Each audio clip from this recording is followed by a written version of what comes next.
Good morning, কেমন আছো তোমরা সবাই? তোমাদেরকে আমার ব্লগে আমি জানাই স্বাগত। আশা করি তোমরা সবাই খুব ভালো আছো, সুস্থ আছো, স্বাভাবিক আছো। আমিও খুব ভালো আছি।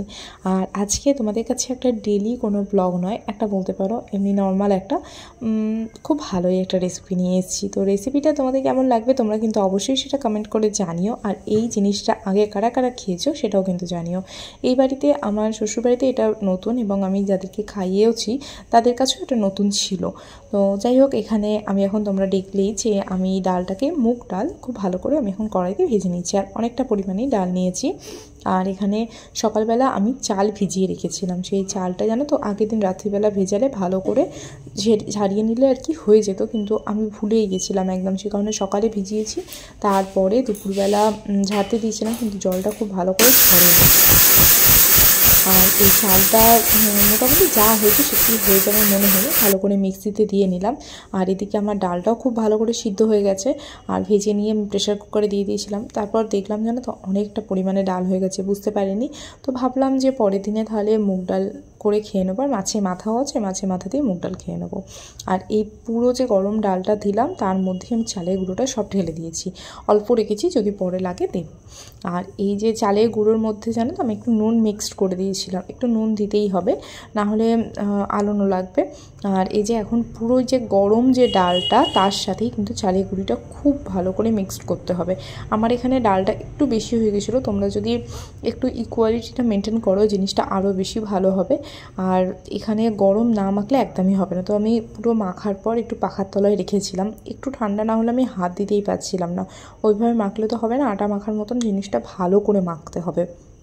আর এখানে দেখো আমি খুব যেমন করে আটা মাখতে হয় সেরকমভাবে মাখছি, কিন্তু আমার ডালটা একটু বেশি হয়ে গেছিলো, চালের গুঁড়ির একটু কম ছিল বলে।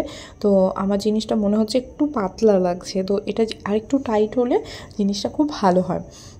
তবে যা হয়েছে সেটাও ঠিক আছে, এর থেকে বেশি পাতলা হলে আমি হয়তো করতেই পারতাম না। আর এটাকে যেমন করে পুলি পিঠে করে তো সেরকমভাবেই আমি ভালো করে ওটা করে নিচ্ছি। আর আমার এটা কিন্তু একেবারেই নতুন হাত, আমি এর আগে কখনোই পুলি পিঠে করিনি। আমার মা যা করে বা আমার শাশুড়ি যা করে আমি কখনো করিনি এটা। কিন্তু এই রেসিপিটা যেহেতু মানে আমি আমার বাড়ি থেকে শিখিয়েছি, আমার মা এখানে নেই, তো সেই কারণে আমি করছিলাম। আর এটা খুব ভালো খেতেও হয়। আর আমি দুপুরবেলা জানো তো নারকেলটা কুড়িয়ে রেখেছিলাম, আর নারকেলটা কুড়িয়ে তার মধ্যে একটু দুধ আর চিনি দিয়ে ভালো করে রেখেছি। এটা তোমরা গুড়েরও করতে পারো, আমরা গুড়ের খুব একটা খাই না বলে আমরা চিনিরটাই পছন্দ করি, সে কারণে চিনি নাড়ু করেছি। যেমন পুলি পিঠে হয় সেরকমভাবেই করব। তবে আমি প্রথম যেটা করেছিলাম সেটা খুব মোটা হয়ে গেছিলো, আমি না জাস্ট এটা টেস্ট করার জন্য করছিলাম। তোমরা কিন্তু করলে ছোট ছোট লিচিগুলো নেবে আর খুব ছোট ছোট নিয়ে আর একটু পাতলা করে করবে। এই প্রথম দুটোই আমার একটু মোটা হয়ে গেছে, কারণ আমি সত্যি এটা টেস্ট করার জন্যই করছিলাম যে নুন ঠিক আছে কিনা, ঠিক মতন হলো কিনা জিনিসটা। যেহেতু ডালটা একটু বেশি হয়ে গেছে সেহেতু আমার ভয়ই লাগছিলো যে খেতে ভালো লাগবে কিনা, কারণ এটা অনেকেই যারা খেতে পছন্দ করে, গত বছর আমি খাইয়েছিলাম, তারা আবার খেতে চেয়েছে। এবার তারা যদি বলে যে না আগের বছরের মতন হয়নি, তো একটা টেনশান থাকে। দেখবে প্রথমবারই কোনো রান্না যদি ভালো হয়ে যায় না, কেউ যদি বলে বাহ বেশ ভালো হয়েছে তাহলে পরের বার করবি, তখন যেন আরও বেশি টেনশন হয় যে যা প্রথমবারের মতন হবে।